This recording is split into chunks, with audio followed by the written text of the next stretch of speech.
Mes chers amis, nous nous retrouvons, il est 13 heures, pour notre cours de réflexion autour de certains thèmes du judaïsme. Et depuis hier, nous avons commencé l'importance de la synagogue et l'état d'esprit qui doit être le nôtre lorsque nous arrivons et lorsque nous pénétrons à l'intérieur de la synagogue. Tout d'abord, avant de rappeler ce que nous avons dit hier à 13 heures, tout d'abord, donc, je voudrais dédier ce cours pour la Refoua Shelema de tous les malades de la communauté.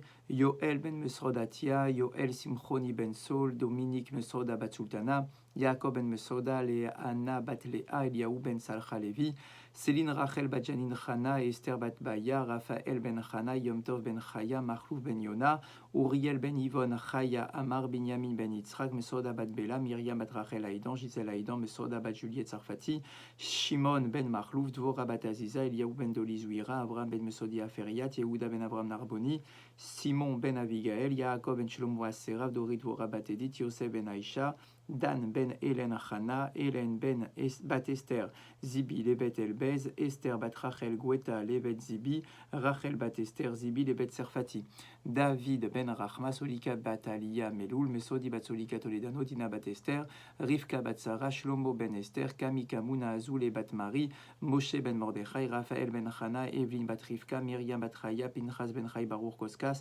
Denise bat Olga, Eliaou ben Marcel Maïssa, Michael ben Shmuel Altit, David ben Zora Wanounou, Abraham ben Sultana ben Chamou et son épouse Mesoda, Dora Tamar bat Madeleine, Michael Dadoun, Shimon ben Saada, Chana bat Alia, Yael Chaya bat Fani, Meir Chaim, Serge Raphaël Isti, Shlomo Serge, Moshe Tibi, Maurice Ménaché, Jacqueline Esther, Yael bat Rivka, Esther bat Shifra, Dov ben Esther, Shlomo ben Myriam, Yoel ben Mesroda, le Dayan Yirkia Teboul et Charlie Shalom Genoun. Ganem, Charlie Shalom Ganem. Également que ce cours aille pour l'élévation des Neshamot de Meir Chai ben Abraham à Cohen, de Mordechai ben Yaakov Bitoun, dont nous commémorons aujourd'hui l'année de décès, de Yolan Nejma Alimi, dont nous commémorons aujourd'hui la date des 30 jours de deuil, Shlomo ben David Aseraf.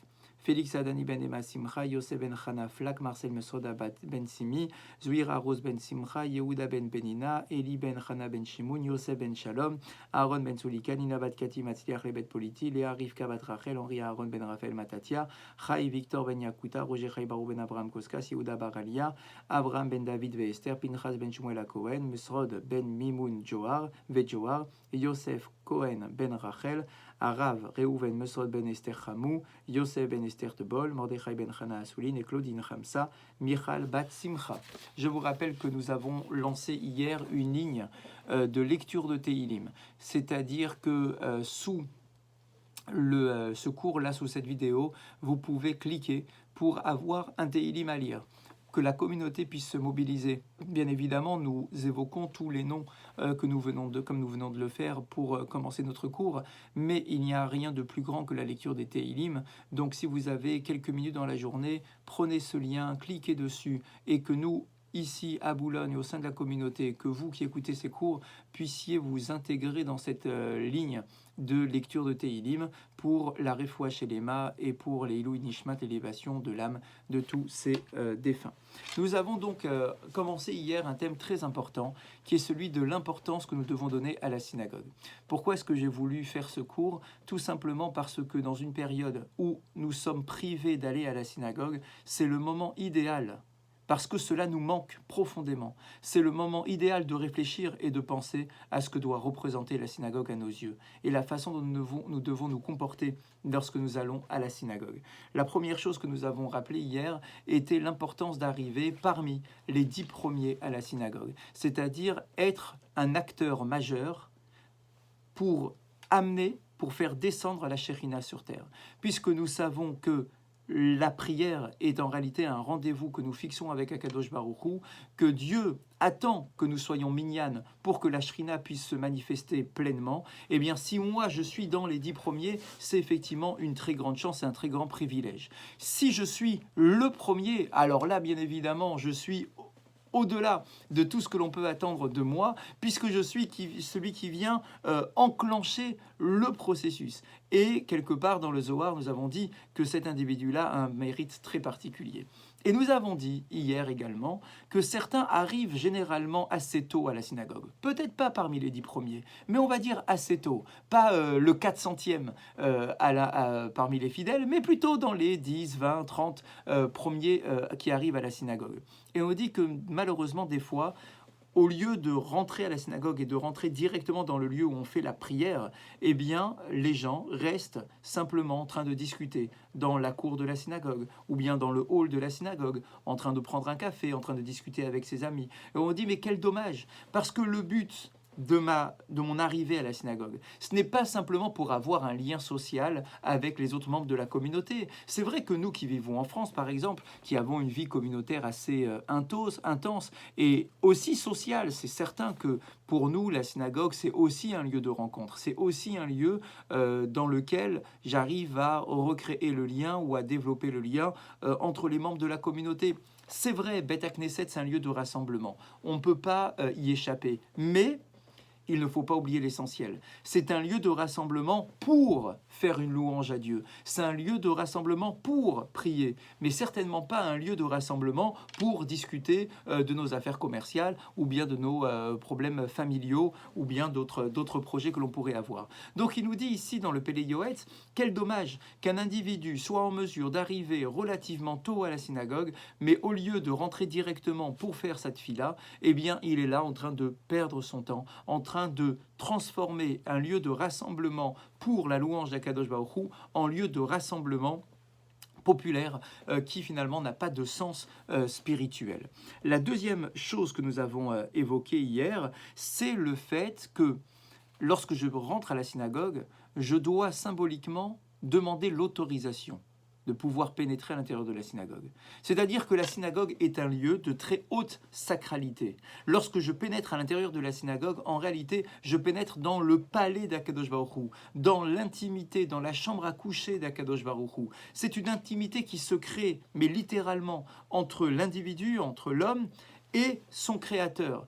Et donc, avant de pouvoir pénétrer, de la même façon qu'avant d'aller voir un ministre ou avant d'aller voir un individu important, un homme important, je vais d'abord fixer un rendez-vous, demander l'autorisation, et même lorsque le rendez-vous arrive, je vais venir dans un état d'esprit particulier. Et bien dans une synagogue, c'est exactement pareil.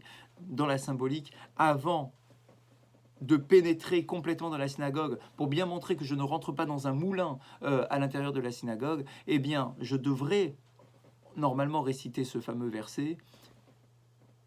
Je veux me présenter devant toi, Berov Chasdecha, avec plein de miséricorde de ta part, toi Hachem, qui me permet de pénétrer à l'intérieur de la synagogue. Et sans cette autorisation, je ne peux pas pénétrer à l'intérieur de la synagogue. Et si, au moment où je pénètre dans la synagogue, je peux immédiatement faire de la tzedaka, alors là, effectivement, cela permettrait de m'aider à avoir l'état d'esprit qui correspond à l'importance de la synagogue, puisque en faisant la tzedaka, je montre que j'ai l'humilité et de comprendre que tous mes biens matériels ne m'appartiennent pas et que finalement, l'essentiel de ma vie est la spiritualité et l'orientation spirituelle que je donne dans ma vie et dans mon existence, alors lorsque je rentre dans la synagogue, je fais la tzedaka, je me mets dans un état d'esprit particulier et ensuite je rentre à l'intérieur de la synagogue. Ve'achar kavanat alev hen advarim. Et tout dépend de la kavana de mon lève, de l'orientation de mon cœur. Shetzarich liot yare, vechared, veroesh, veroed. Il faut, au moment où je pénètre dans la synagogue, être plein de crainte, de peur, de tremblement, de sueur.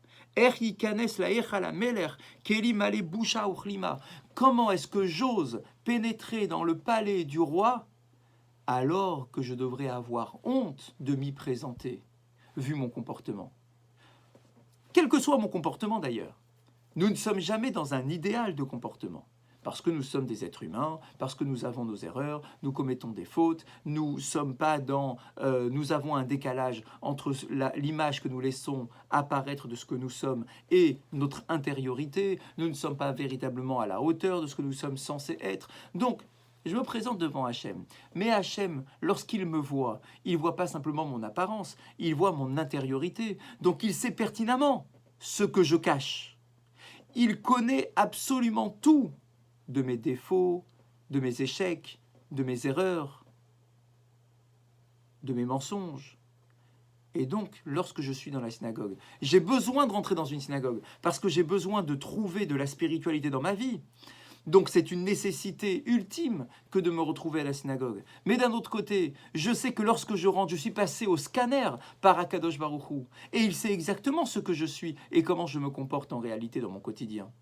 Donc lorsque je m'assois à la synagogue, au lieu d'être plein d'orgueil, plein de m'as-tu vu, etc., je devrais me dire, je dois être plein de honte, plein de gêne, parce que celui qui me regarde dans cette synagogue, Akadosh Baruch Hu, lui, sait exactement qui je suis et comment je me comporte. Et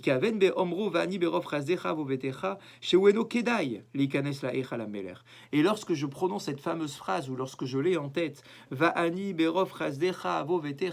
et moi je me permets de rentrer dans ce lieu parce que toi, Hachem, tu es plein de miséricorde et plein de générosité à mon égard, en réalité, je devrais me dire, je dois savoir que je ne mérite absolument pas.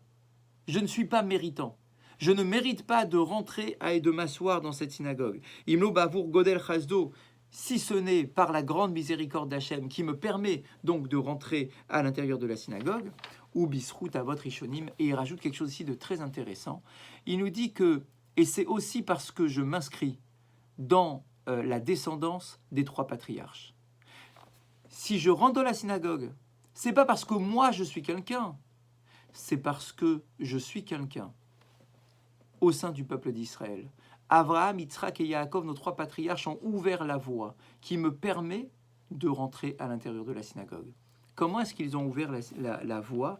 Eh bien, on nous dit dans ce fameux verset, il y a 3 mots qui sont mis en évidence. Va'ani berov chasdecha, et moi, par la grandeur de ta miséricorde, à toi Hachem, je veux pénétrer Bechal Kotshecha, dans ton saint sanctuaire, Kotshecha, Beir Atecha, dans ta crainte. Et le Pélé Yoetz nous dit, les 3 mots en question nous renvoient aux 3 patriarches. Chasdecha, ta miséricorde. Remez le Avraham, c'est une allusion à Avraham Avinu, alav shalom, Isha Chesed, un homme qui est plein de miséricorde. C'est-à-dire que quand toi, Hachem, tu me laisses pénétrer parce que tu as de la miséricorde et tu me permets de rentrer à l'intérieur de la synagogue, cette miséricorde me renvoie à la miséricorde d'Avraham. Pourquoi est-ce que tu aurais cette miséricorde vis-à-vis de moi? C'est parce que Mida Kenegen Mida, mesure pour mesure, Abraham a eu de la miséricorde. Le trait de caractère d'Abraham à l'égard de l'humanité, c'est le chesed. Il était plein de miséricorde, plein de générosité à l'égard de ses prochains. Eh bien, puisque moi, je suis le descendant d'Abraham et que Abraham était plein de miséricorde, alors toi, Hachem, tu me laisses pénétrer dans ma synagogue parce que tu es plein de chesed et tu te comportes avec chesed vis-à-vis de moi.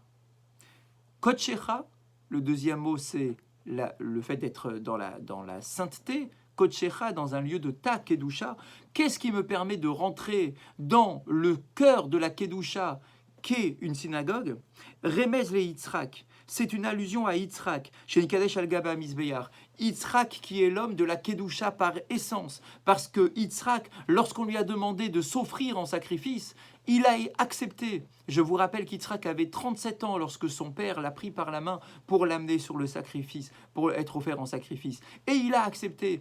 Il n'a pas réchigné. Il n'a pas refusé. Il n'a pas posé des tas de questions. Et comment et pourquoi? Quand son père lui a dit « Tu es toi le sacrifice que Dieu me demande », il dit bah, « Si c'est ça qu'Akadosh Baruch Hu attend de moi, je suis prêt à le faire. » Donc il est dans une Kedusha exceptionnelle. De la même façon, qu'est-ce qui me permet de rentrer dans un lieu de Kedusha qu'est la synagogue? C'est parce que Mida Kenegen Mida, même si j'ai moi pas suffisamment de Kedusha dans mon comportement, eh bien je m'appuie sur la Kedusha d'Yitzhak pour pénétrer à l'intérieur de la synagogue. Et le troisième mot, Beir Atecha. Je veux pénétrer dans cette synagogue avec crainte. Remez le Yaakov, Shamar Manora Hamakomase, la crainte, la prise de conscience de la crainte de la rencontre avec Hachem, c'est Yaakov. À quel moment? Eh bien, au moment du fameux rêve de Yaakov. Le rêve de Yaakov avec cette échelle. Lorsqu'il se réveille, il se dit « Je prends conscience que ce lieu est un lieu de Nora », un lieu de crainte. C'est-à-dire que lorsque l'on va auprès d'Akadosh Baruch Hu, on doit se vêtir de crainte. Parce que, normalement, ce qui sort de la bouche d'Hachem devrait me brûler littéralement, tellement je ne suis pas au niveau. Et donc, si je peux tenir, c'est parce que je dois me présenter avec de la crainte. Eh bien, lorsque je rentre dans une synagogue, je dois être exactement dans le même état d'esprit. Le même état d'esprit de Yaakov, lorsqu'il se réveille après son rêve, avec les anges qui montent sur l'échelle, et qu'il dit « Je sais maintenant que cet endroit-là est un endroit redoutable ». Eh bien, lorsque je rentre dans une synagogue, je dois me dire « Je sais que cet endroit est un endroit redoutable ». Vous vous rendez compte ? Si je peux rentrer dans une synagogue, c'est uniquement par le mérite d'Abraham, Yitzhak et Yaakov, la générosité d'Abraham, la sainteté d'Yitzhak, la crainte de Yaakov. Si je n'ai pas ces trois idées en tête, alors je ne peux pas pénétrer dans une synagogue. J'ai besoin de ces trois notions, qu'Hachem fait du chesed à mon égard parce qu'il me laisse pénétrer à la synagogue. Je dois venir avec un degré de kedusha qui est loin de mien, mais qui ressemble à celui d'Yitzhak, et avec la crainte de Yaakov. C'est uniquement, donc finalement, lorsque je rentre dans une synagogue, je m'appuie sur le mérite d'Abraham, Yitzhak et Yaakov pour m'asseoir dans une synagogue. Donc nous sommes bien loin de celui qui pénètre à toute allure dans une synagogue sans donner de sens à quoi que ce soit, et qui s'assoit et qui discute, etc. Dans une synagogue, je dois être au niveau des trois patriarches. Je dois cumuler les qualités de nos trois patriarches pour être à l'intérieur de la synagogue. Et c'est uniquement par leur mérite que je me permets de rentrer m'asseoir dans la synagogue, ou mitorkar, et libo, la mocham be'ema, be'ira, beretet ou zia. Et donc vous comprenez maintenant ce que nous avons dit au début de notre cours aujourd'hui, en nous disant que celui qui est vivant, c'est-à-dire celui qui est conscient de ce qu'il fait, lorsqu'il se tient dans une synagogue, qu'il doit se tenir avec crainte, avec peur, avec tremblement et avec sueur. Veshelo la suar sham sichatrulin. Et à combien plus forte raison qu'à l'intérieur de la synagogue, je ne peux pas me permettre de parler de quoi que ce soit d'autre que de la prière et de l'étude de la Torah.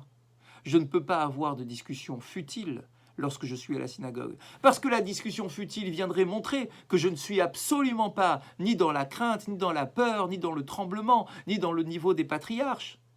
C'est que quand j'ai une discussion futile, cela vient montrer que je n'ai pas compris l'importance de l'endroit dans lequel je me tiens. C'est que je n'ai pas compris que dans cet endroit-là, c'est la manifestation de Dieu que je dois ressentir en permanence. Alors c'est terrible, parce que si je ne le comprends pas, c'est qu'en réalité je ne le ressens pas. Et si je ne le ressens pas, c'est parce que je n'ai jamais réfléchi à ce que représente véritablement une synagogue. La synagogue n'est rien d'autre qu'un lieu de manifestation d'Akadosh Baruch Hu, mais à un degré extrêmement élevé, comme à l'intérieur d'un Beth Amikdash, comme à l'intérieur du temple de Jérusalem. Et donc si je me tiens dans cet endroit-là, sans la moindre crainte, et que je me permets d'avoir une discussion autre que qu'une discussion qui est liée à la prière ou à la kedusha, c'est que malheureusement, je ne suis pas conscient, et absolument pas conscient, de ce qui se passe dans une synagogue. Chas v'shalom, me'emat ashrina ashur hasham, que je dois avoir la crainte de la shrina, de la manifestation de Dieu que l'on doit ressentir dans la synagogue. Et effectivement, on sait à quel point nos maîtres ont été rigoureux et ont été sévères sur celui qui parle lorsqu'il est dans une synagogue. Tismar Saharat Enosh Kmerot Romer Shebo, Ulvavot Ichavu al Shenaasa Keheter l'Arabim. Et le problème, nous disent nos maîtres, c'est que ce fait-là de parler dans la synagogue s'est transformé Keheter l'Arabim comme quelque chose qui est autorisé, c'est-à-dire qu'à force de faire une chose, elle semble autorisée à mes yeux. À force de voir que tout le monde fait la même chose, alors cela devient autorisé à mes yeux et je ne vois plus aucun problème. Et c'est très certainement l'enjeu majeur du travail que nous devons faire lorsque nous pénétrons dans une synagogue. Nous le savons, nous parlons lorsque nous sommes dans une synagogue. Nous discutons avec notre voisin, avec le fidèle qui est assis à côté de moi, et je prends de ses nouvelles, et je prends des nouvelles de son commerce, et je rapprends des nouvelles de toute sa famille, etc. Alors bien évidemment, cela est très bien, très gentil de ma part que de m'intéresser à mon voisin, mais pas dans la synagogue. En dehors de la synagogue, oui, mais pas à l'intérieur de la synagogue. Parce que à force de le faire, finalement cela devient autorisé à mes yeux. Et plus je le fais, et plus je continuerai à le faire. Et je ne vois plus aucun problème. Et c'est vrai, aujourd'hui, plus personne ne voit le moindre problème que de discuter lorsqu'il est assis à la synagogue. Ça devient héter l'arabim, ça devient une autorisation pour l'ensemble de la communauté.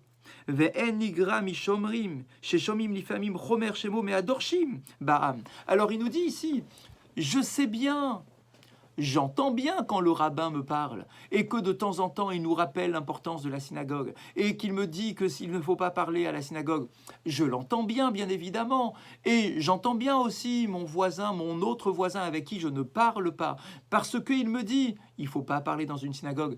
Je sais que ça existe cette notion, je le sais bien, mais je ne lui donne absolument pas d'importance à cette notion. C'est-à-dire que je me dis, bon, oui, je sais que dans un idéal, il ne faut pas parler à la synagogue. Mais est-ce que pour autant, je suis prêt à faire un effort pour y arriver? En fait, non. Certainement pas. J'entends, on me le dit à plusieurs reprises, mais ce n'est pas pour autant que j'abandonne mon mauvais comportement par rapport à cela. Malheur à l'homme du jour du jugement et du jour du reproche. Alors là encore, bien évidemment, il ne s'agit pas d'être angoissé, il ne s'agit pas de mal vivre les choses, il ne s'agit pas simplement de taper sur les doigts des fidèles qui discutent à la synagogue, ou de taper comme un fou sur la théba ou sur un livre pour exiger le silence. C'est qu'en réalité, normalement, chaque individu devrait prendre conscience de l'importance de ce sujet. C'est pas quelque chose que je dois imposer, c'est quelque chose qui doit être compris naturellement. Et pour cela, il faut y réfléchir à froid. Et pour cela, il faut y réfléchir lorsque je ne peux pas aller à la synagogue parce que je n'en ai pas le droit. Et bien de se dire, mais qu'est-ce que c'est qu'une synagogue? Comment je dois me comporter quand je suis dans une synagogue? Quel est le privilège que j'ai lorsque je vais dans une synagogue? Eh bien, le privilège, il est clair, c'est d'aller à la rencontre de la shrina. Mais quand je suis à la rencontre de la shrina, je ne peux pas avoir le même comportement qu'autour d'un café. Je ne peux pas avoir les mêmes discussions que lorsque je suis au téléphone avec un ami. C'est absolument impossible. Et